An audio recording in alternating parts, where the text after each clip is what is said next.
Ya, perkenalkan nama saya Rafli Maulana. Di sini saya akan menjelaskan tentang bisnis model kanvas, bisnis JP Farm Bawang Merah. Yang pertama ada key partners. Di sini key partners akan membahas tentang elemen-elemen yang menjadi kunci eh, partner di bisnis kali ini.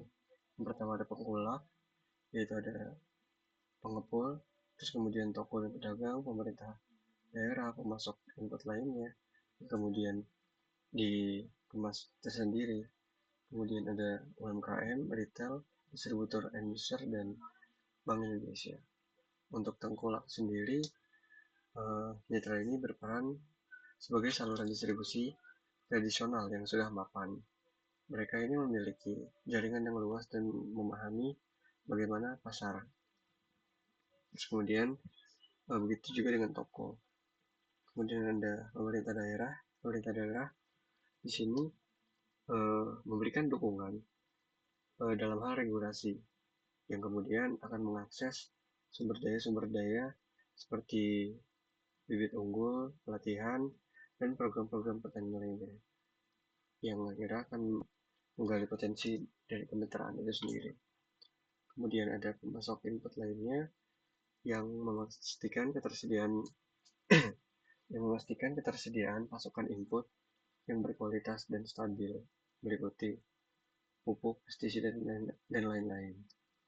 Sangat penting adanya pemasok input karena untuk menjaga produktivitas itu sendiri. Kemudian ada UMKM, yang mana segmen pasar ini menunjukkan bahwa CP Farm tidak hanya fokus pada pasar-pasar tradisional, tetapi juga mengincar pasar industri seperti restoran, pabrik makanan, yang membutuhkan pasokan sumber daya seperti bawang merah dalam ukuran yang besar.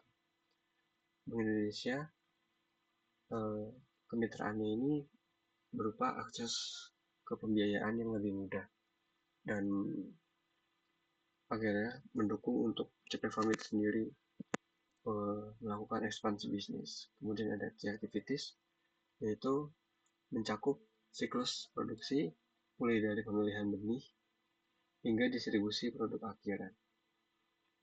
Yang ini menunjukkan bahwa perusahaan memiliki kontrol yang kuat atas produk mereka sendiri, atas kualitasnya, atas kuantitasnya, dan dapat merespon perubahan pasar dengan lebih cepat.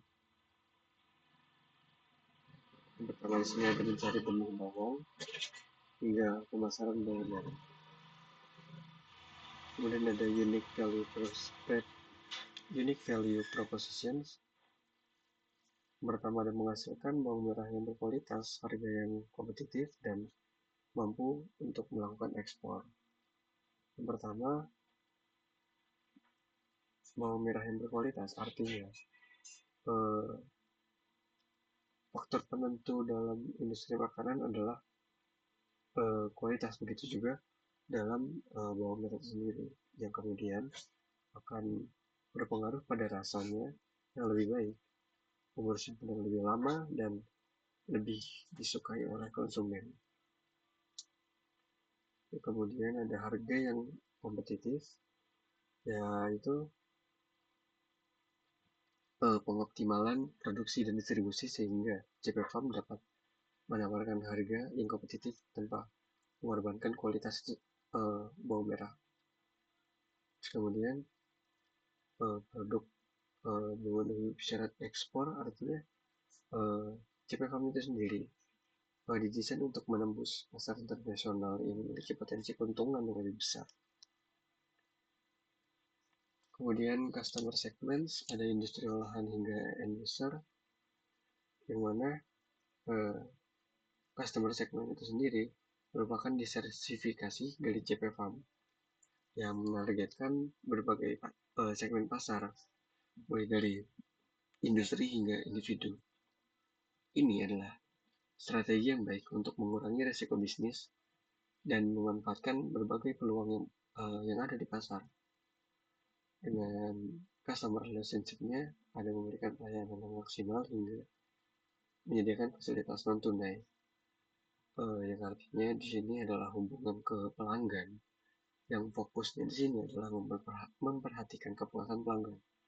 yang tercermin dari berbagai upaya yang akan dilakukan oleh CP Farm itu sendiri dengan memberikan jaminan kualitas, responsif terhadap kritik dan saran, serta memberikan reward. Kemudian channels atau saluran. eh, di sini ada multi saluran ya, atau multi channel. Penggunaannya ini berarti saluran distribusi dari CP Farm itu sendiri menunjukkan eh, adanya fleksibilitas dari CP Farm dalam menjangkau pelanggan itu sendiri. Kemudian, kombinasi dari saluran tradisional dan pasar modern memungkinkan perusahaan menjangkau pasar yang lebih luas. Kemudian ada key resource. Key resource ini adalah sumber daya kunci yang dimiliki oleh CP Farm yang meliputi keterampilan SDM dari petani, tenaga kerjanya, dan manajemen yang efektif. Dengan kemitraan-kemitraan seperti UMKM hingga lembaga keuangan dan kemitraan lainnya yang dapat memberikan dukungan signifikan bagi pertumbuhan bisnis. Kemudian cost structure-nya atau struktur biaya produksi pertanian itu sendiri kan biasanya cukup tinggi dalam pembiayaannya. Nah, dengan input produksi seperti benih, pupuk, pestisida, dan tenaga kerja dan lain-lain ya, operasional akan lebih efisien dalam pengelolaan biaya itu jika memperhatikan bagaimana menjaga profitabilitas itu sendiri dalam efisiensi pembiayaan, sehingga pembiayaan untuk pembelian input, pengolahan, pengemasan, dan lain-lain tidak melebihi atau menyamai dari profitabilitas CP Farm itu sendiri. Yang terakhir ada revenue stream.